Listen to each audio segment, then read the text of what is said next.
Boa noite. Quase soltei um feliz sábado aqui. Uma feliz semana para você. Quero também agradecer à igreja. Muito obrigado. Quero também agradecer à igreja, o carinho, a recepção. Pastor Daniel, muito obrigado pelo cuidado, pela atenção. E espero que o que eu apresentei esse final de semana tenha sido uma bênção para a sua vida, tenha colocado no seu coração mais desejo de conhecer a palavra de Deus e de viver de acordo com o que Deus espera para a nossa vida.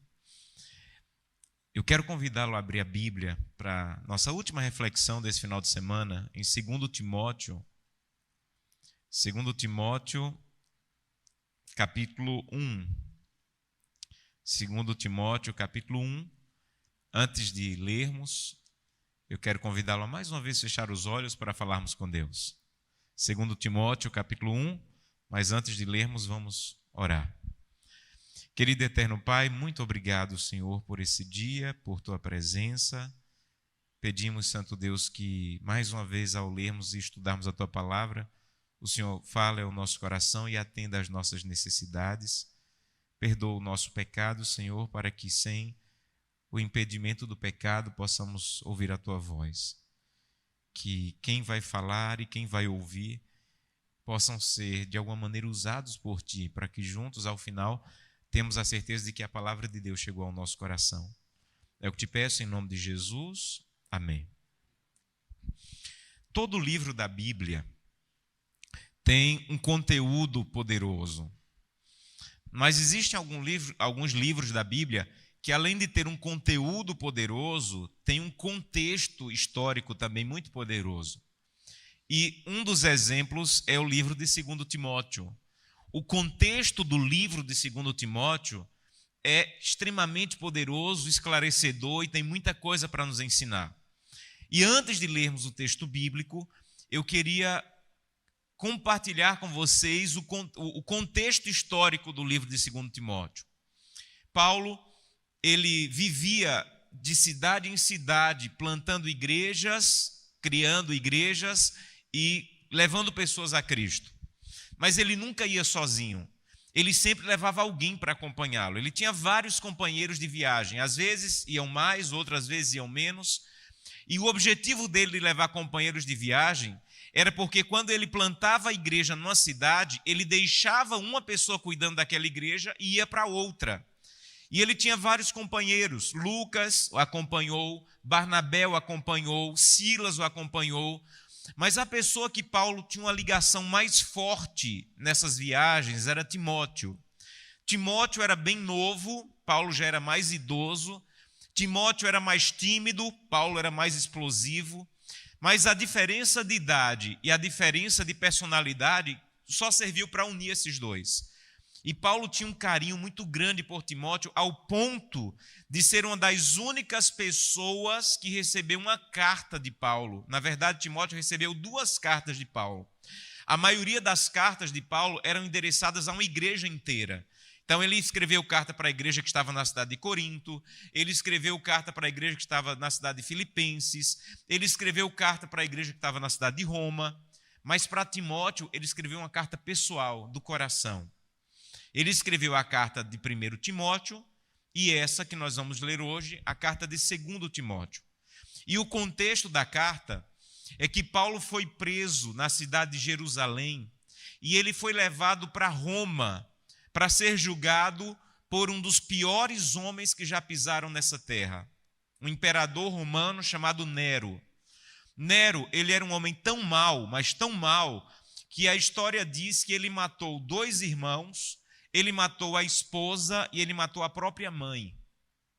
Quando alguém desafiava Nero, diz que ele pegava aquela pessoa e toda a família e executava toda a família por ter mágoa de uma pessoa da família.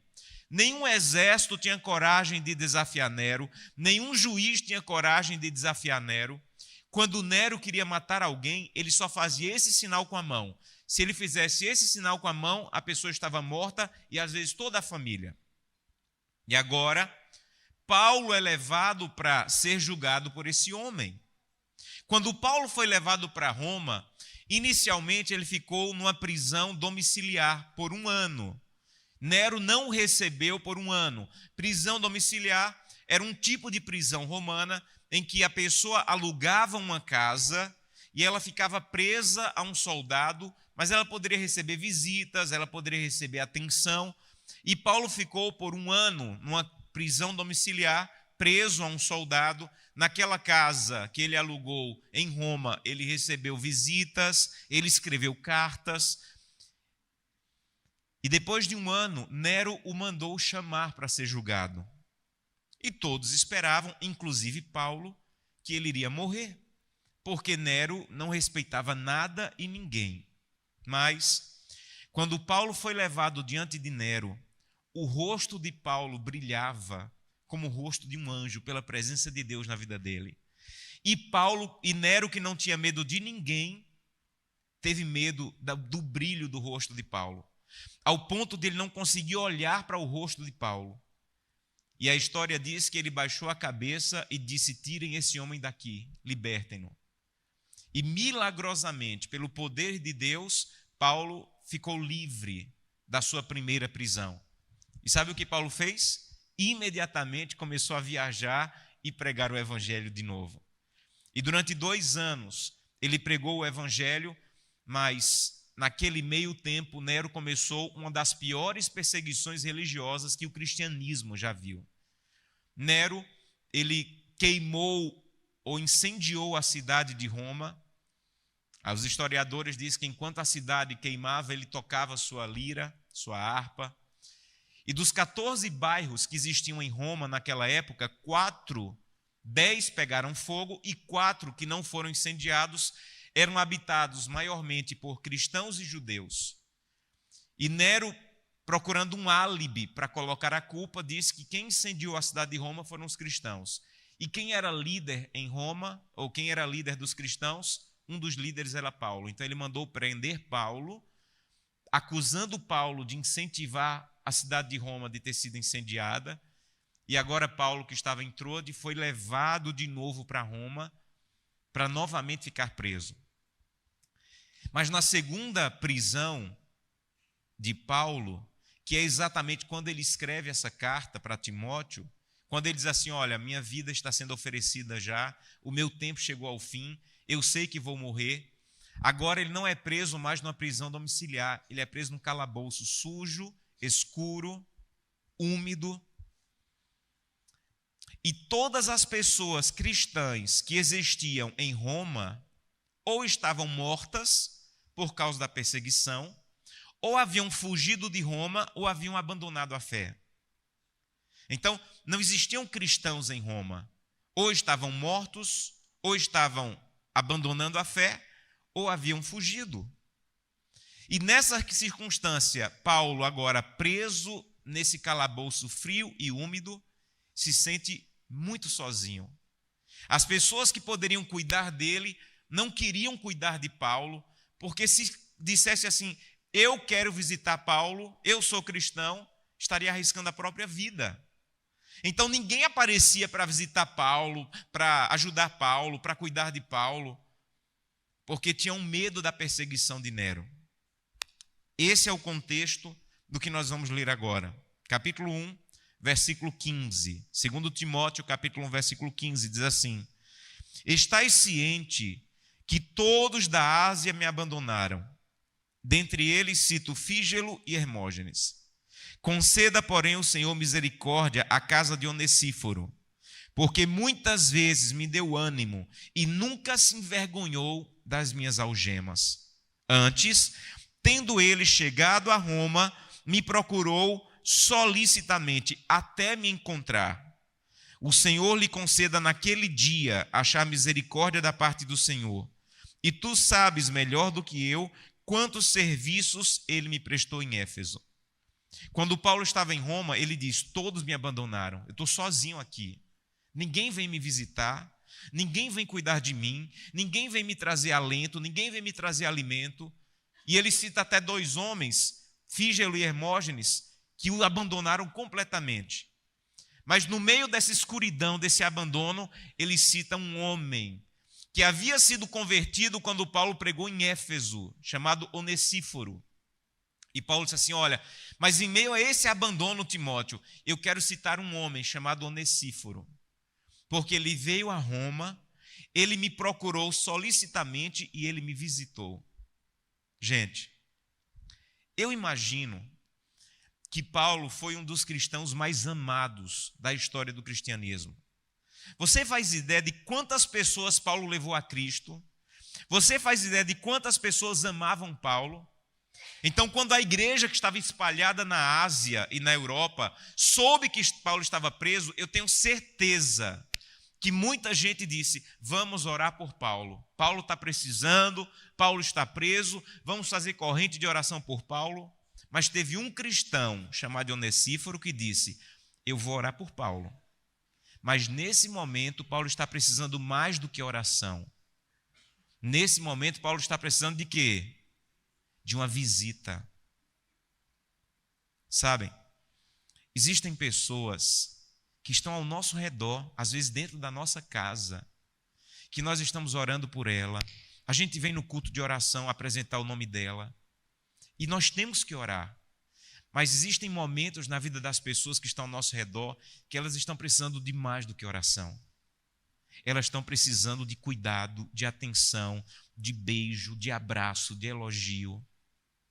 E às vezes nós estamos orando por pessoas que precisam unir, que nós possamos unir a oração, mas a ação por elas. Deixa eu contar uma história para vocês. Um dia, eu estava fazendo visitas num distrito onde eu fui pastor, e eu estava visitando as famílias, e eu fui visitar uma família que morava num bequinho bem estreito. Era um beco sem saída, e cada casa daquele beco ficava em frente a outra casa. Era um beco bem estreito que ficava porta com porta. Eu visitei uma família, orei com eles. Quando eu terminei a visita, eu já estava saindo quase no final do beco, eu vi a irmã na porta da casa que começou a gritar, pastor, pastor, pelo amor de Deus, volte aqui, que meu vizinho está tentando tirar a própria vida. Pastor, vem orar, que meu vizinho está pendurado ali na corda. Pastor, vem orar. E eu corri, ela tinha visto da porta dela o vizinho que estava tentando tirar a própria vida. Quando eu corri lá, ele ainda estava pendurado, nós com todo esforço tiramos. Eu levei ele desesperado para o hospital, graças a Deus ele não perdeu a vida. Mas ainda no caminho para o hospital, eu fui pensando no que a irmã falou no desespero. Sabe o que ela disse? Pastor, vem orar, que meu vizinho está tentando se matar.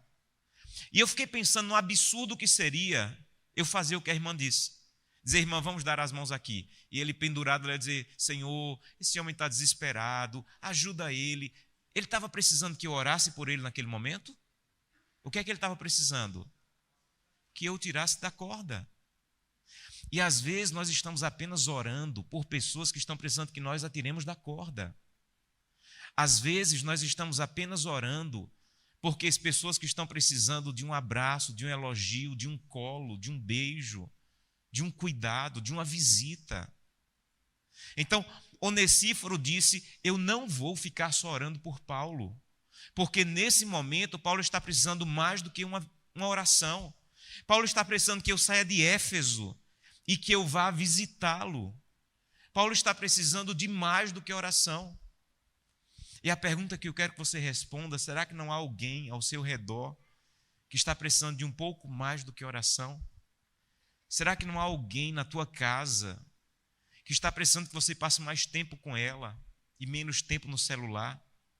Será que não há alguém na tua família que não está precisando que você vá sentar com ela e não simplesmente dizer que está orando por ela? Será que não há alguém no teu trabalho que não está precisando de mais cuidado e atenção do que simplesmente você mencionar ela no culto de oração na quarta-feira? Onesíforo disse, eu vou orar por Paulo, mas nesse momento eu vou fazer um pouco mais do que orar por Paulo. Eu não sei como é que está seu casamento, mas há momentos no casamento que não é só vir para a igreja dizer, irmãos, por favor, orem porque meu casamento está se acabando. Há momentos no casamento que você precisa dizer, Senhor, eu vou orar por meu casamento, mas talvez além de orar eu preciso pedir desculpa. Talvez além de orar eu preciso ter mais atenção, mais demonstração de amor. Talvez além de orar por meu casamento, eu preciso cuidar mais. Eu lembro que uma pessoa muito importante para mim, um dia me disse assim, olha, eu estou divorciando. E eu disse, olha, mas você já tem tanto tempo de casado. Mas eu não gosto mais dela, ela não gosta mais de mim, não vamos mais ficar juntos. Eu falei, olha, vai ter um encontro de casais. E eu vi aqui no sábado que vocês também vão ter um encontro de casais. Participe desses momentos. Eu disse para esse casal que casou agora à tarde, que casamento não vem com manual. Você tem que estudar, você tem que participar desses momentos. E eu falei para esse casal, olha, vai para o encontro de casais. Ele disse assim, vou nada, eu sei o que é que acontece lá. Fica mandando dar beijinho, fica mandando segurar na mão. E eu não vou fazer isso que eu não faço, não vou ser hipócrita. Eu disse assim, olha, vai por mim, tenta. Você já está divorciando mesmo, tenta. E ele disse que foi para o encontro, alguns meses depois eu encontrei, eu disse, aí, o que aconteceu? Ele disse assim, eu vou ser sincero para você, eu fiquei com tanta raiva de um dos palestrantes, porque ele começou a dizer assim, olha, ajuda a sua esposa a lavar os pratos, ajuda a sua esposa a levar a criança na escola. E ele disse que pensou assim, meu casamento está acabando, esse homem vem dizer que a solução é lavar prato e levar menino na escola? E ele achou tão absurdo que tentou. Quando voltou do encontro, nunca tinha nem tirado o prato da mesa, foi lá, pegou o prato, foi lavar, a mulher pensou, deve estar doido, porque nunca fez isso. E ele disse assim, resumindo, eu não estou mais casado, eu voltei a namorar. Ele orava pelo casamento, Senhor, restaura o meu casamento, mas o casamento dele não precisava só de oração. O casamento dele precisava de ação. Então alguém vem falar comigo, pastor, meu casamento está acabando, não sei mais o que fazer. Eu digo, faz o seguinte, amanhã leva café da manhã na cama para tua esposa. Não, pastor, o problema dela não é fome, não. Ela não está com fome, não. O problema é que o casamento não está bem. Eu sei. Mas você deveria, além de clamar a Deus para que restaure, você deveria sair da sua zona de conforto e agir. Onesíforo disse, eu sei que Paulo precisa de oração, mas ele precisa mais do que oração. Eu imagino que Paulo era visto pela igreja naquela época como um gigante da fé. Eu imagino que todo mundo admirava Paulo. Gente, Paulo escreveu 60% do Novo Testamento. Paulo teve encontros, ele não foi um dos 12 discípulos, mas ele disse que foi até o terceiro céu e teve um encontro pessoal com Jesus Cristo. Todo mundo olhava Paulo e admirava Paulo como uma pessoa poderosa, um gigante da fé, mas naquele momento Paulo não era um gigante da fé, Paulo era alguém que estava sozinho, se sentindo abandonado, se sentindo sozinho, porque ninguém é tão forte que em algum momento não seja frágil e não precise de um abraço. Ninguém. Ninguém é tão forte ao ponto de em algum momento não necessitar de uma atenção, de um carinho, de um cuidado, de um elogio. Então todo mundo olhava para Paulo como um gigante. Onesíforo olhava para Paulo como um homem que estava sozinho, abandonado e precisava de atenção. Eu contei para vocês na sexta que minha mãe faleceu. E no dia que minha mãe faleceu, algumas horas antes, ela estava usando fraldas geriátricas pela fragilidade que a doença deixou. E uma enfermeira, ela já estava em casa, o médico disse, olha, não temos mais o que fazer no hospital, leve-a para casa. E uma enfermeira foi lá para colocar soro nela. E a enfermeira não conseguiu achar a veia da minha mãe. Eu não sou da área médica, mas eu sabia que quando não se consegue achar a veia, é porque a pessoa está nos últimos momentos. E eu percebi que minha mãe estava morrendo e que seria daqui a alguns minutos. Aí minha irmã disse assim, Júnior, ela me chama de Júnior, Júnior, acabou a fralda da mãe. Você pode ir no supermercado comprar? E eu não queria ir. Porque eu sabia que minha mãe estava morrendo e podia ser que, enquanto eu fosse, ela morresse. Mas eu também não queria dizer para minha irmã porque eu não queria ir. Não queria expor para ela o que eu sabia que ia acontecer. E eu fui. Eu nem sei como eu cheguei naquele supermercado. De alguma maneira eu peguei a fralda e, pelo meu desespero e angústia, eu passei na frente de uma senhora na fila do supermercado. E ela foi muito agressiva comigo. Ela disse, você é mal educado, você passou na minha frente. Gente, parece que ela apertou o botão do choro. Quando ela falou isso, eu desabei. Ela ficou assustada. Não, não, fique tranquilo, pode passar na minha frente. Eu digo assim, agora eu não quero mais. Eu disse a ela, agora eu não quero mais. Aí eu falei assim, se a senhora soubesse o que eu estou passando, a senhora não ia me tratar desse jeito como a senhora me tratou. E é verdade o que eu falei.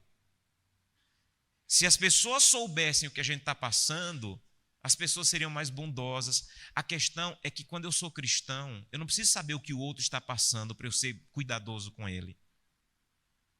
Para o mundo isso funciona. Não, se você soubesse o que eu estou passando, você me trataria melhor. Mas quando você é cristão, você não precisa saber o que o outro está passando para ser bondoso, cuidadoso, atencioso.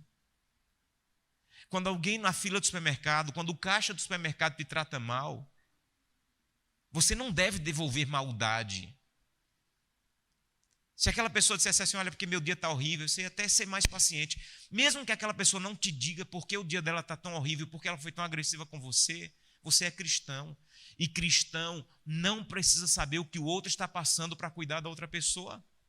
Então Paulo não precisava dizer assim, por favor, eu não estou bem, vem alguém me visitar. Onesíforo não sabia que Paulo não estava bem.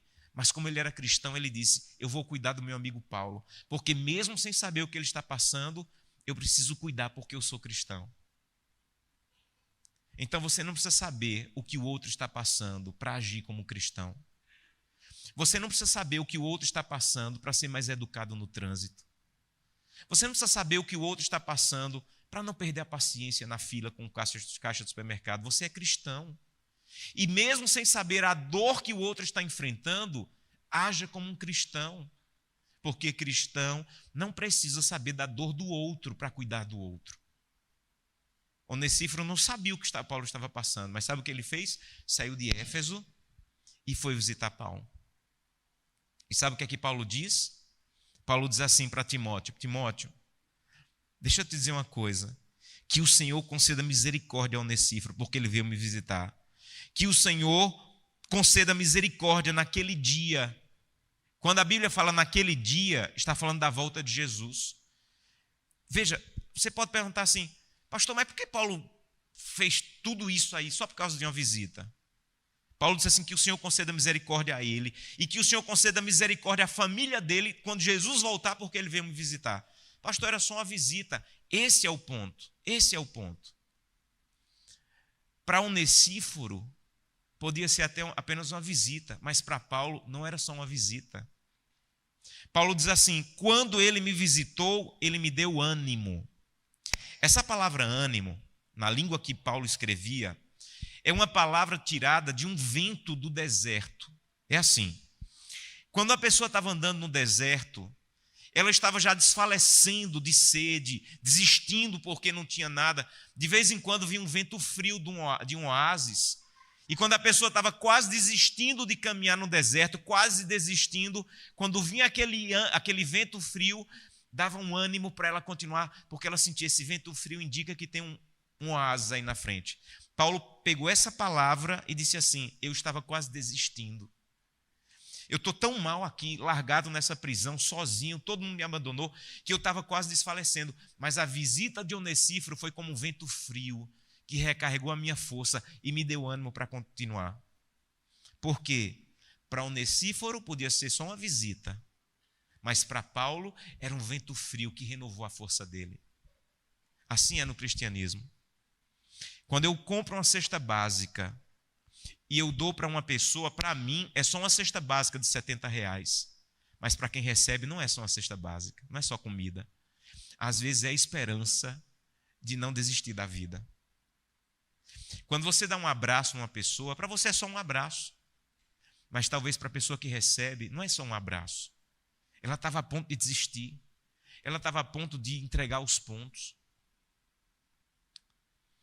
Quando eu morava em Natal, no Rio Grande do Norte, quando eu saía de casa, inevitavelmente eu tinha que passar num sinal de trânsito bem próximo à minha casa. E lá tinha uns rapazes limpando os vidros.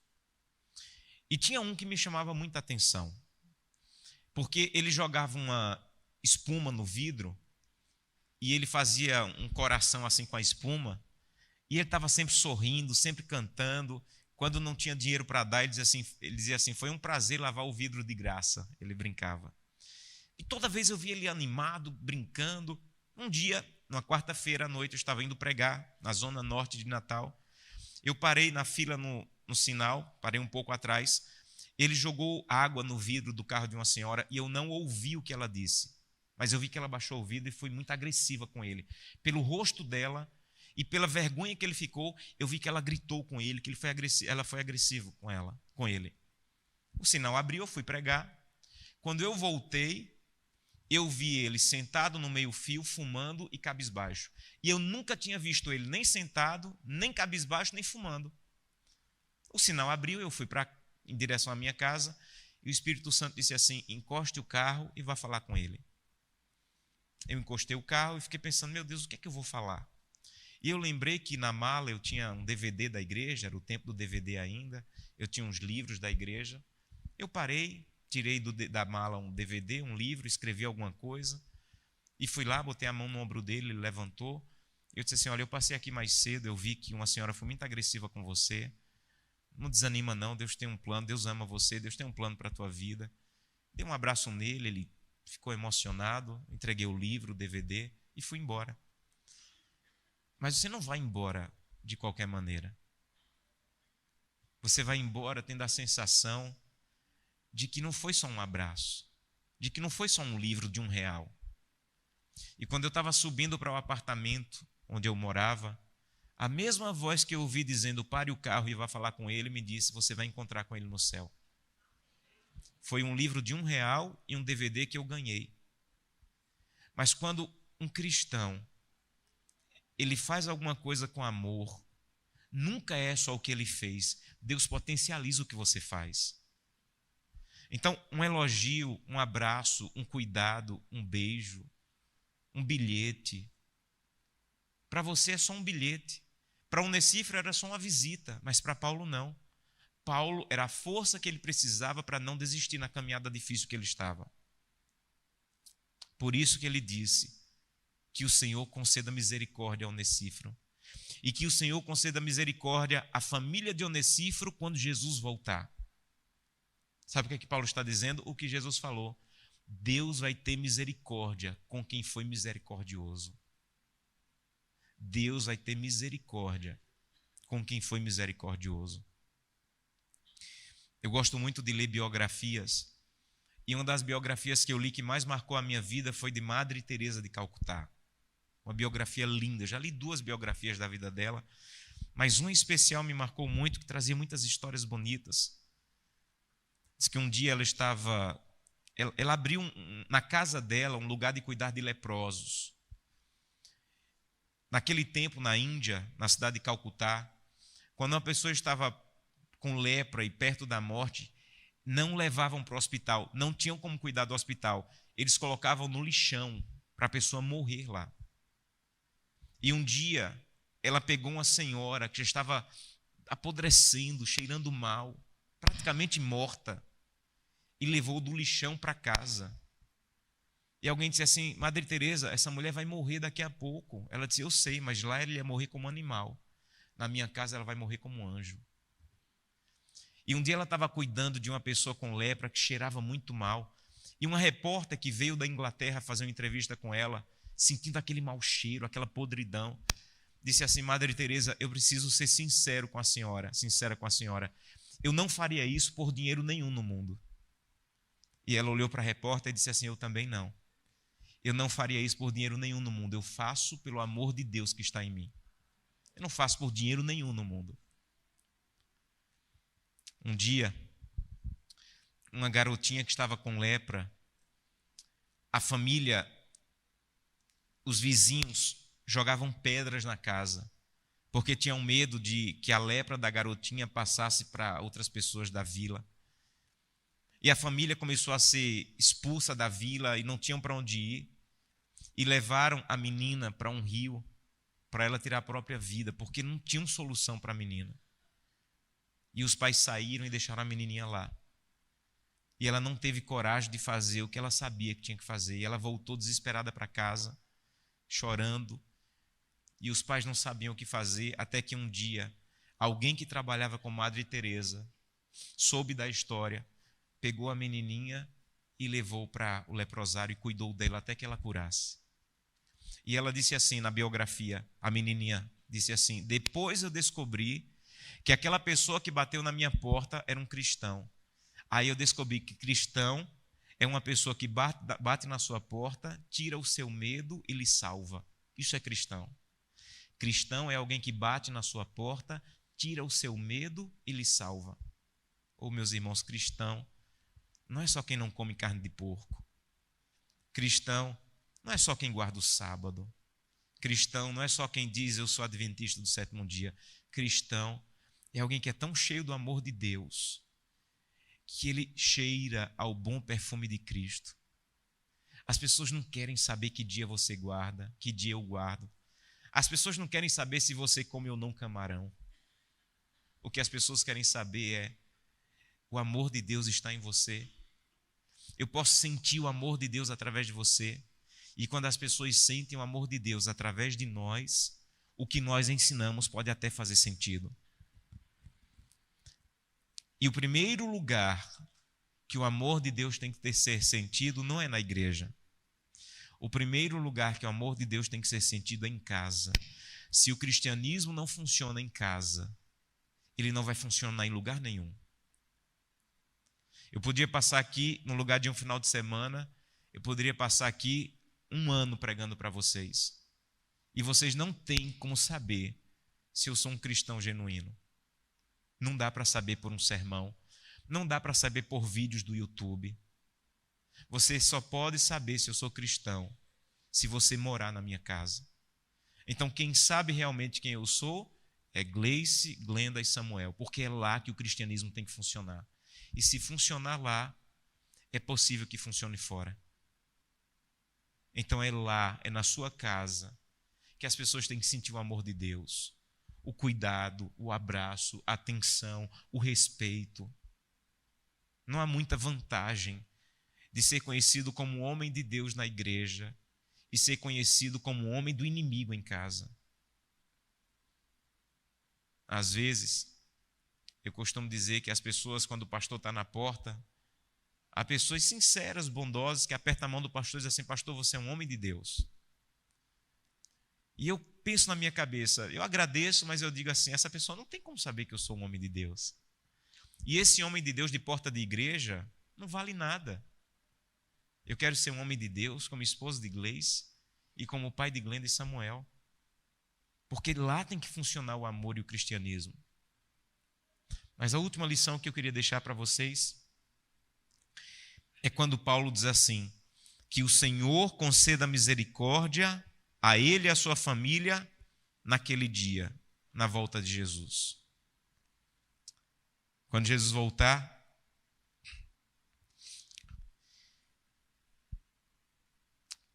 a bondade e a misericórdia que nós expressamos será a prova de se nós realmente éramos cristãos e andamos com Jesus.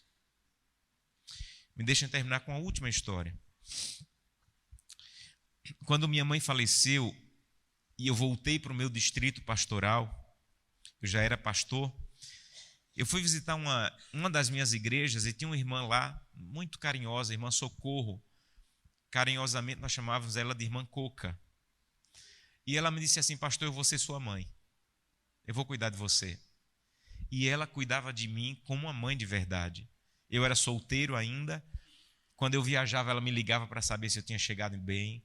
Ela ligava para saber se eu estava me alimentando bem, exatamente como minha mãe fazia. E quando eu saí daquele distrito, foi muito difícil me despedir das pessoas, mas a irmã Coca foi mais difícil, pelo carinho que ela tinha por mim. Todos os anos, depois que eu saí daquele distrito, ela me ligava no dia do pastor, no dia do meu aniversário. E um dia ela me ligou e disse: pastor, eu tenho uma notícia difícil para lhe dar. Eu estou doente, o médico me deu alguns meses só de vida, e eu orei com ela, chorei com ela. E eu disse: irmã, como é que a senhora está? Como é que está seu coração? Como é que está? Ela disse: pastor, eu vou lhe explicar, eu estou bem, eu vou lhe explicar por quê. Há 15 anos atrás, eu tive essa doença. E eu orei e disse: Deus, eu estou em paz. Se for para eu morrer agora, eu estou em paz com o Senhor. Mas Deus, eu não posso morrer agora e vou te explicar por quê. E ela disse que falou: Deus, os meus filhos são pequenos e eles não te conhecem ainda. O meu esposo não é da igreja. E aqui onde eu moro não tem nenhum adventista. Eu sou a única luz da verdade que brilha nesse lugar. Então, Deus, eu estou em paz. Posso morrer hoje. Mas se eu morrer hoje, os meus filhos não vão te conhecer. E essa cidade não vai te conhecer. Então, Deus, me dá mais um tempo de vida, porque eu quero encaminhar os meus filhos no caminho do Senhor. E eu quero mostrar o teu amor nesse lugar que eu moro. E ela disse: pastor, Deus me deu 15 anos de vida. Os meus filhos conhecem a Deus. E como o senhor sabe, aqui tem uma bonita igreja, muita gente aqui já conhece Deus, e porque eu tive misericórdia pela causa de Deus, Deus teve misericórdia de mim e me deu mais 15 anos de vida, e eu estou em paz. Algumas semanas depois a irmã Coca faleceu, mas ela faleceu como alguém que recebeu misericórdia de Deus, porque quis que a vida dela fosse uma vida de misericórdia pelos outros, de cuidado com a sua casa, e de cuidado com as pessoas que precisavam conhecer o amor de Deus. Então, essa noite eu quero que você possa dizer: Santo Deus, tem misericórdia de mim, porque eu quero ter misericórdia das pessoas. Tem misericórdia de mim, porque eu quero ter bondade para com as pessoas. Eu quero que as pessoas conheçam o teu amor através de mim. Eu quero que as pessoas conheçam a tua bondade e o teu poder através de mim. Então, que o Senhor tenha misericórdia de mim na tua vinda, porque eu estou tendo misericórdia das outras pessoas a cada dia na minha vida.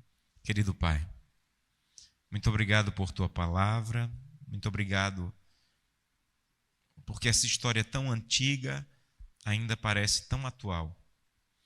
Ajuda-nos, Santo Deus, a agir com misericórdia, a agir com bondade, não simplesmente orar, mas juntar a oração com a ação, com cuidado. E que as pessoas que estão ao nosso lado percebam que nós não estamos apenas apresentando o nome dela em oração, mas nós estamos indo até elas para cuidar, para ter misericórdia e bondade.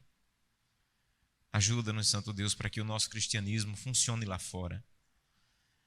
Ajuda-nos para que as pessoas percebam, nos momentos de estresse, às vezes no trânsito, na fila do banco, no supermercado, quando alguém nos maltratar, que as pessoas percebam que nós somos bondosos e misericordiosos, e que mesmo que eu não saiba o que a outra pessoa está passando, que eu possa agir como um cristão, e que o Senhor nos dê nesse momento essa oportunidade de testemunhar que nós temos um Deus que nos enche de bondade e misericórdia a cada dia. Obrigado pelo privilégio de estar com essa igreja. Abençoa, Senhor, o pastor Daniel com sua família, que ele tenha sabedoria a cada dia de guiar essa igreja nos teus caminhos, os líderes dessa igreja e cada família dessa igreja, para que possamos permanecer juntos, caminhando ao teu lado, até o dia que o Senhor retorne e nos leve para o céu. É o que te peço em nome de Jesus. Amém. E Deus abençoe a todos.